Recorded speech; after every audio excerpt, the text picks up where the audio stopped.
অনেক রাত 10টা বাজে, ঠিক এই সময় ঘোড়াটা এই বাজারে থাকে। আসলে একটা বিষয় খেয়াল করলাম, ও আসলে একটা হোটেলের সামনে আমি খাবার খাচ্ছিলাম, ও আইসা সুন্দর করে দোকানের সামনে দাঁড়ায়া মাথা নাড়াইতেছিল। তারপর ওরে খাবার দেওয়া হইলো, খাইতেছে। তো আসলে ডিমলা উপজেলার যে ডিমলা বাজারটা আছে, সেই ডিমলা বাজারে ঘোড়াটা দেখলাম, অসাধারণ। আসলে অনেক ভদ্র।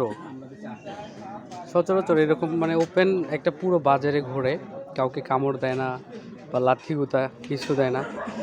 তো আসলে ভালো লাগলো। মানবতা সবার মাঝে বেঁচে থাক।